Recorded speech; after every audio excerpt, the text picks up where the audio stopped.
Quadball is a sport that integrates aspects from rugby, basketball, and dodgeball to create a fast-paced, mixed-gender game that features 7 players per side. Okay, so quadball is played on a grass or turf field with 3 hoops of varying heights on each team's half. There's 4 balls in quadball, 1 quaffle, and 3 bludgers, and the players run with brooms between their legs and must complete all the play while on broom. If a player comes off broom at any point, they have to tag the center hoop on their team's half before resuming play. Alright, so there's a lot of different positions. The first 2 are chasers and keepers, known together as quaffle players. They use the quaffle, a slightly deflated volleyball, to try to score through their opponent's hoops. There are 3 chasers per team, and they wear a white headband, and there's 1 keeper per team, and they wear a green headband.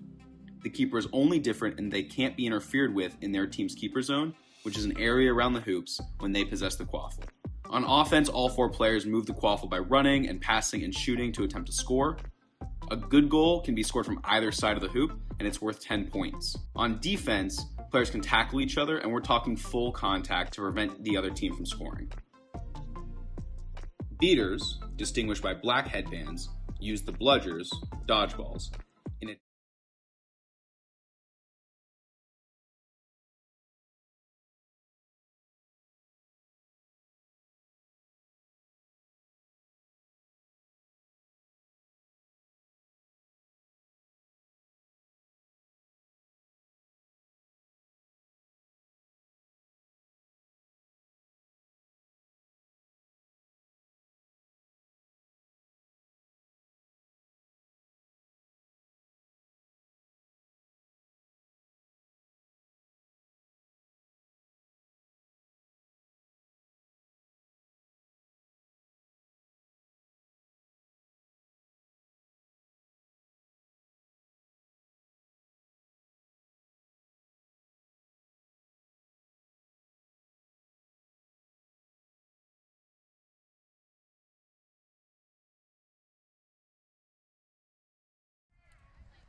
Hello and welcome back to MLQ Series of the Week. We've got a big one here up in Boston, Massachusetts. The Boston Forge, who have won every East Division title except for one, taking on the team who finally took them down a year ago, the New York Titans. Huge stakes in this series that we're going to get into. But Jack, what storyline interests you the most coming into this weekend? Yeah, it's New York-Boston, the biggest rivalry in sports, one of the biggest rivalries in quad ball here. We have just an exceptional matchup with the division on the line here in East Boston. Yeah, for sure. So big news out of New York, I think, is the return of Tate K. On his birthday gift is that he's back to playing Quidditch for the first time in almost a year. Of course, formerly of those UT and Austin championship teams. He has a championship pedigree. What are you hoping to see from Tate this weekend?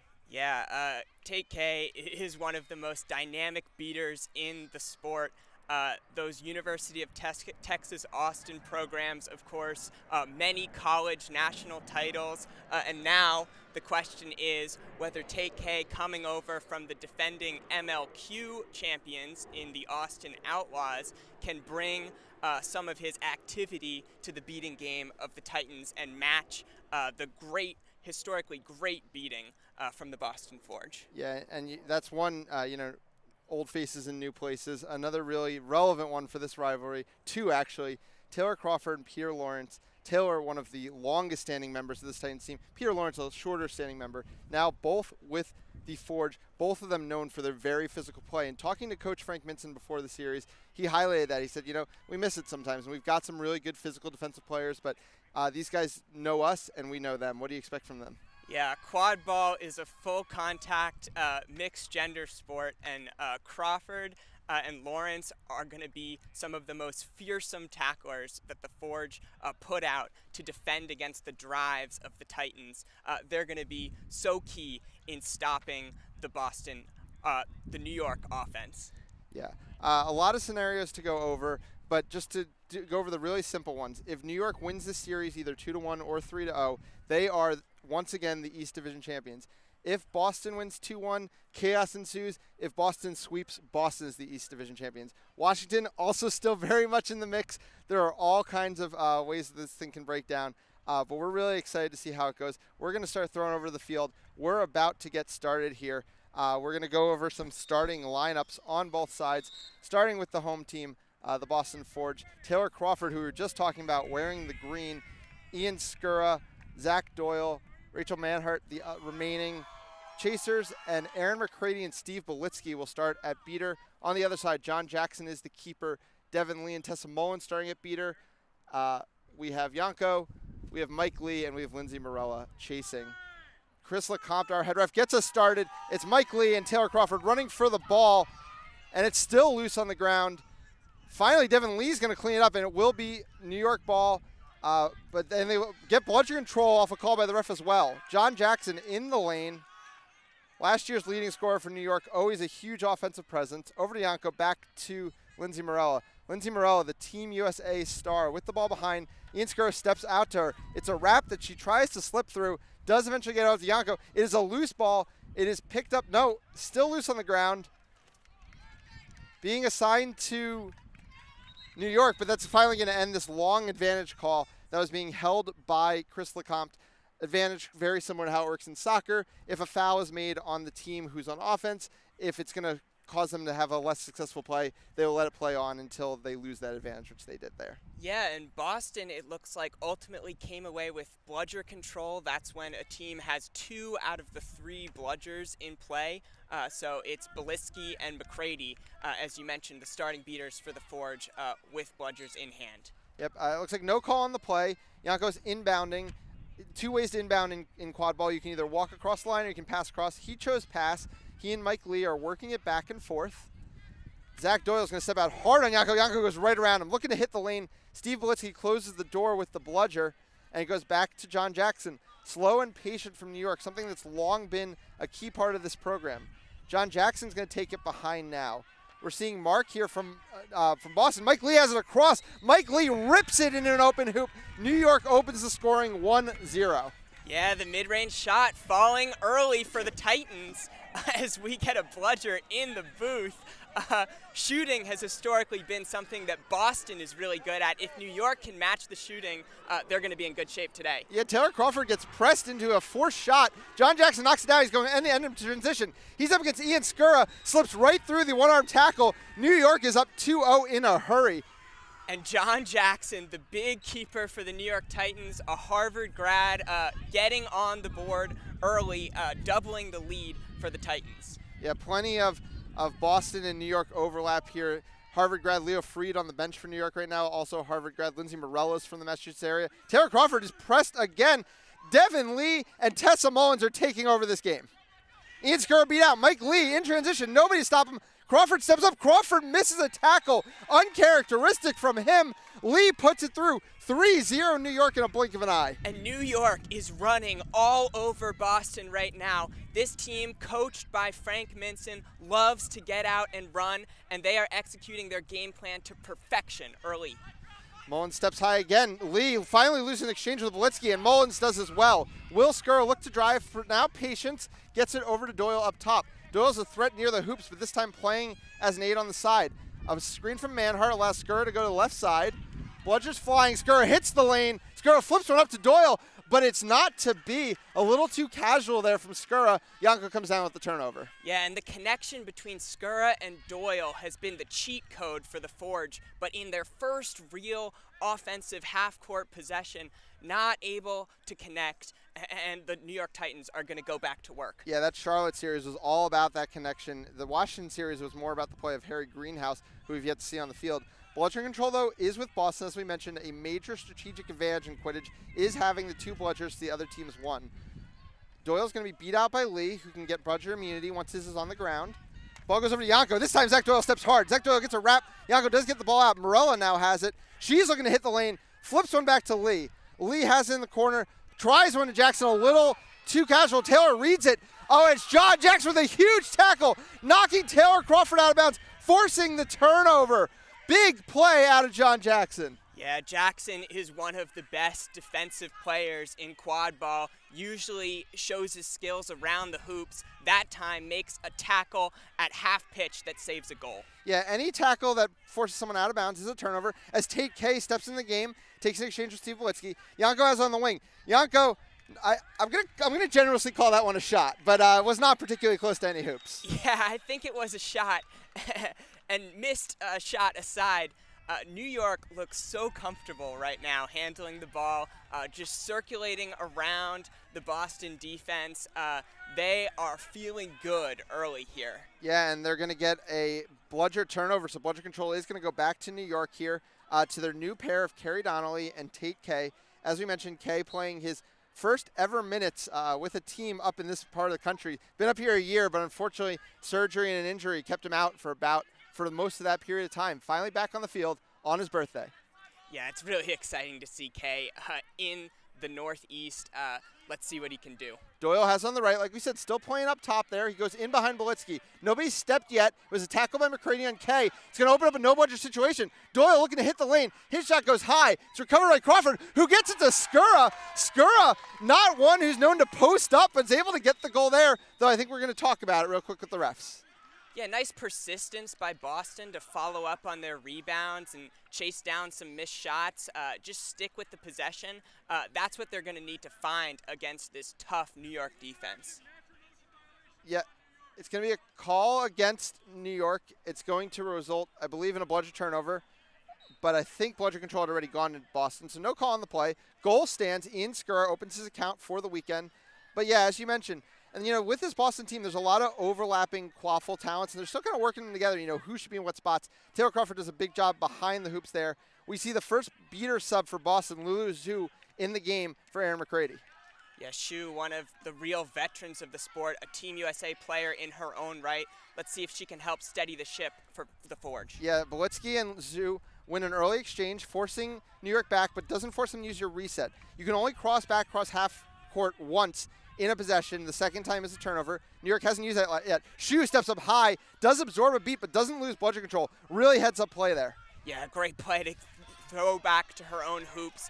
That's going to be a key play against the Titans. Oh, yeah, Shu is taking over the game. Tate K rolls over. I think it is going to be exchange of bludger control, and they only lose their reset for the possession. So well worth it for New York. They'd take that trade any day. Yeah, New York historically has been a very patient team, makes good decisions with the ball in their hands. With the coaching change, it's great to see them still keeping those principles. Yeah, it was interesting talking to head coach Frank Minson as John Jackson hits the lane, takes a shot, gets knocked down.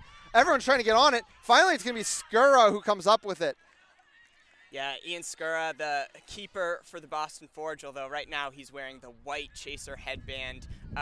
A player who has such length around the hoops to block shots and come up with loose balls. Really a key presence for the Boston Forge. And a Team USA player. We swear Team USA does not have 52 people on it. There's just a lot of them playing in this particular game. Ian Skura down the right side. Flips one looking for Andrew Steinberg. Steinberg, first possession into the game, puts away the alley-oop. Yeah, Steinberg, the Brown product, made his MLQ debut a month ago against the Washington Admirals, comes in here early, playing alongside Ian Skura, and gets on the scoreboard for the Forge. Yeah, really a big part of that Brown program that played official this year and had an absolutely incredible college season. As now Boston's looking to press. Michael Johnson's able to keep it on the offensive side. Now he's going to hit the lane, no bludgers, and Andrew Steinberg is in the way. Another big play there from Steinberg. Yeah, great defense all around from the Forge with Athena Mayer stepping up and putting the pressure on the Titans ball carrier. Michael Johnson forced the quick shot, and Steinberg was able to come down with it. Harry Greenhouse, the veteran presence of this team with the ball in hand, flips one back, looking for Steinberg again. He gets over Potter a second time. Shot goes wide. Greenhouse has it, gets it to Skura. Skura in a no-bludger situation with the whole defense in front of him, just ends up pulling it back as Kerry Donnelly comes back into the play. Havlin and Shu, we haven't had a chance to mention, now in. They are the marquee beating pair of Boston, have been since the very start at right in the middle of all the championships that this Boston team has won. They're leading in Harry Greenhouse. Greenhouse rips a shot. He puts it away. Just like that, we have a ball game again. Yeah, and you can't leave a hoop open for Harry Greenhouse. In quad ball, you can shoot through any of the 3 hoops. It's 10 points, front or back, and Greenhouse is going to make you pay if you don't defend them. Yeah, you know, when you're watching an NFL game before it starts, you see the quarterback warming up with someone just handing them balls. That was Greenhouse about 10 minutes before this game started. He was right outside the keeper zone, just ripping that mid-range shot. He knew it was going to be open occasionally for him. He makes New York pay here. So dedicated in his preparation. Yep. Johnson with the ball on the far side. Across to Paguada. Paguada to Freed. Freed zips one over to Potter. Beautifully passed, beautifully finished. It's the volleyball tap through the hoops for Potter. She gets her first of the day. New York's back in front, but more action going the other way. Greenhouse finds a streaking Steinberg, but Steinberg floats one that's picked up by Freed. New York chooses not to run in transition here. I don't believe they have control. No, they don't. Max Havlin is playing above half field despite not even being pressured offensively. Now he gets tackled by Donnelly. Gets cleaned up. Kellen Cupid's stepping into the game. He must have just subbed in, and I think we're going to get a call against Donnelly for her hit on Havlin. Yeah, and Shu was there to clean up either way. On offense, it's really interesting. The Forge are really feeding Andrew Steinberg off ball. Greenhouse is looking for him almost every possession. It seems like he's been a difference maker off the ball. Yeah, no call on that play. Well, as we said, full contact sport, you can tackle players within your position as long as they have possession of a ball. There are things that make a tackle illegal, and as we see them, we'll talk about them as the play goes. In this case, head ref Chris Lecomte saw no such thing, so New York's going to keep the ball. High press, Harry Greenhouse forces Johnson in the reset. No, just forces the ball out of Johnson's hand. He and Freed are now piled up. The beaters are scrambling. There's no bunches around. Greenhouse is beat out. Johnson looking to run. Johnson finds Paguada. Athena Mayer has no position to stop him. Paguada finishes through. I think Mayer might get a card for the wrap there, but she kind of had to do what she had to do. Yeah, she did her best to prevent the goal, but Paguada just too strong for the Boston Chaser. Yeah, it looks like Mayer is going to go to the penalty box. Yes, the foul will be given. That's a yellow card to Mayer. You get 3 yellow cards before the red card, which just like in soccer means you're out of the rest of the match. This is for a contact from behind penalty. With very few exceptions, you can't initiate your tackle on a player from their back. That's definitely what Mayer did there. But because of the goal, she doesn't have to serve any penalty time. Yeah. Greenhouse looking to run behind his beaters, gets in the lane, bounce pass to Steinberg. What composure there by Steinberg to play that off the bounce and finish quickly. Second goal there for Steinberg, 5-4 now New York. Yeah, he's the leading scorer for the Forge, the young player out of the Brown program who only made his debut a month ago in MLQ. Yeah, I think the Forge, I need a potential matchup advantage between him and Molly Potter. Potter now out of the game, Lexi Rafa in her spot. We'll see how that kind of plays out as we go on. Yeah, Rafa brings a little bit more size to defend off the ball. I wonder if that's what Titans head coach Frank Minson is seeing. Shu pressing high. Not a common thing we see from Shu and Havlin. Havlin playing free and Shu playing engage. Either way, it's going to be Avery Oliver's shot that goes wide, and Boston's looking to come the other way. Greenhouse does not want to slow down this pace. Talking to head coach Tom DeMuth before the game, he was hoping they would be able to slow New York down because of how good they are in transition. Boston's really been doing a number on them in transition as well. Yeah, ever since they brought some more physicality into the game with players like Mayer and Greenhouse and Steinberg, they've been making New York really uncomfortable and getting some transition opportunities. Greenhouse in the lane, doesn't get that shot to go, but he's going to want that one every time because it is definitely a good look. Yeah, Greenhouse not happy about the call. A hugely competitive player. He's going to want that one next time. Ryan Fenning subbing into the game for Boston as well. The Cal product came over this way from medical school, joined the team last season. He's playing against Tate K. They haven't been on the field together, but they competed for a college championship a few years back, Cal versus Texas, a really hotly contested game. Yeah, 2 stars in the college game. Very cool to see them here in MLQ. Minton over to Rafa. Rafa tries a shot, gets pushed back by Fenning's physicality, and the ball floats harmlessly to Greenhouse. Meanwhile, Bludgers are flying in the beater game. Havlin tried an attempt on Cupid to no avail, so now Cupid's going to press. Greenhouse and Fenning are just going to have to try to play keep away. Greenhouse is beat out. Fenning can't go all the way back to Greenhouse because you can never go all the way back into your own keeper zone, which is 6 yards out from your hoops. That would be a turnover. Well played by Fenning. They hold onto the ball, and they didn't even use a reset because they never crossed half field. Yeah, great composure from the Forge just to kill the no bludgers opportunity.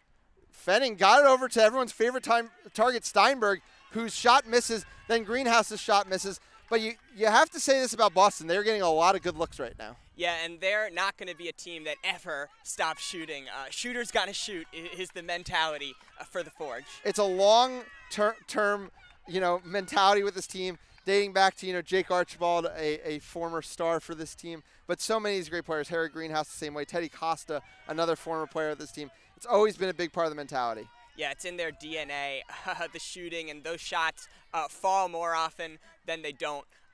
So that's going to be something New York is going to have to defend against today. Rafa and Fried up top. Morgan Bertram makes them use the reset. Boston's being so effective with this high zone. Oh, my God, Rafa almost resets a second time. Bertram is being relentless here. Fried flips one over to Avery Oliver. Oliver takes a big hit from Fenning, and the ball falls into the hands of Peter Lawrence.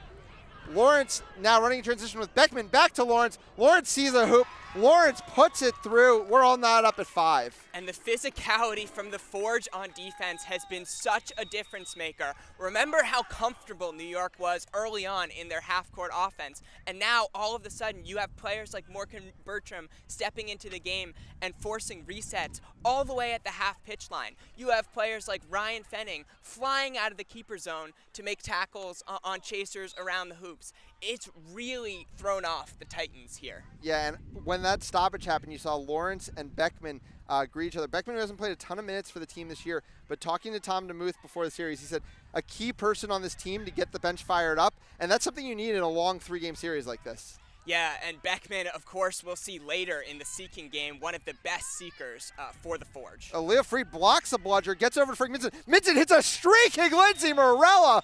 What a beautiful find there all around. That is 3 players using their talents. Leo Fried, one of the best bludger blockers in the game.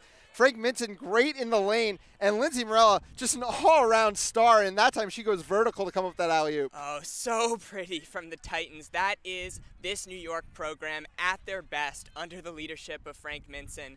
Just picking out angles and finding cutting players in transition. Beautiful from the Titans. Yeah, Kieran Collier and Leanne Dillman now the beating pair in for Boston, and Devin Lee is back in for New York. Obviously, it was a spark plug early. Lindsey Morella knocks down a pass I'm not even sure Peter Lawrence ever saw coming, so it's probably going to be a turnover no matter what, but New York's starting to find it again. And the one thing we haven't seen that I think everyone wants to see is Devin Lee versus Max Havlin, but they seem to be avoiding each other early here in Game 1. Yeah, the 2 star beaters for each team. Devin Lee, number 7, with a bludger in hand for the Titans.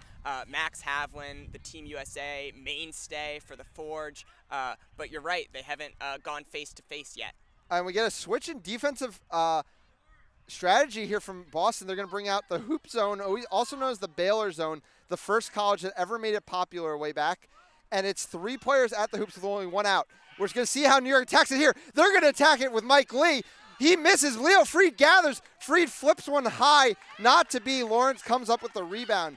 But yeah, the hoop zone, what it doesn't do is protect a lot of space on your defensive side. What it does do is protect the hoops, forces people to come to you. That time Lee was not able to finish. Yeah, a player like Mike Lee can get a real head of steam and tons of momentum coming in on the hoops. But you just saw Morgan Bertram stand tall at the small hoop and deny Lee, one of the more stylish dunkers in the game. Yep.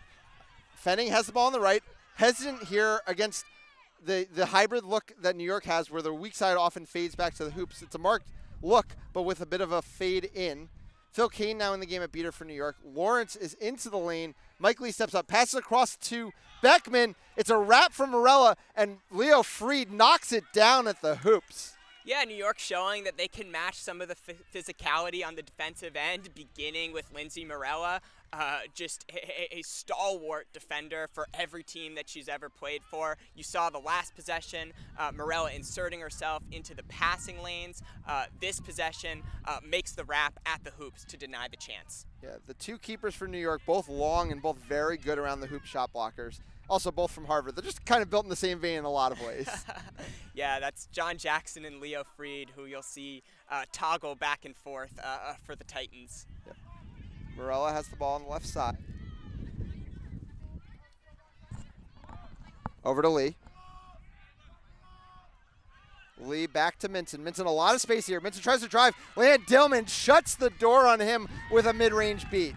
Yeah, Leanne Dillman's got a cannon, and she's accurate. A fantastic beater for the Forge. Denies the chance for the Titans. Pass behind. Taylor Crawford can't come up with that one. That's something we haven't seen a lot of, straight up wasted possessions from either team. To just turn the ball over without getting a look there is just not what they want. Yeah, these teams don't make a lot of mistakes, and that's uncharacteristic from Crawford, just to bobble the pass costly as it rolls out of bounds. Yep. Pass behind to Minson. Over to Lee. Lee's shot goes low. Morella uses her foot to keep it in play and just bats it back to Jackson. Really well done to make sure the reset wasn't used. Bludger control also went over to Lee and Kane. Minson now attacking from the left side. Yeah, it's the second time we've seen great footwork from Lindsay Morella. You can use your hands and your feet in quad ball. Ooh, Lee will take that shot every single time. I don't think he's ever going to say no to it. Can't get that one to fall. And, you know, that's kind of been a recurring theme, similar to what we saw from Greenhouse earlier. The shots are there. The accuracy's just been a little off, but it's a long day. It's a long series, and sometimes you just got to, you know, find your groove. Yeah, Lee is a player who's going to take some of that shooter's got to shoot mentality that is so characteristic of the Boston area and bring that to the New York program. He's never going to turn down a shot like that. Yep. Tara Crawford bringing it up, going over to Peter Lawrence. Dillman and Kieran Collier, both out of the Emerson program. Very small school in Boston, but with a really, really proud legacy in quad ball. Yeah, a Final Four team at the college level a while back, and just with so many veterans in cities across the country. Yeah, such a big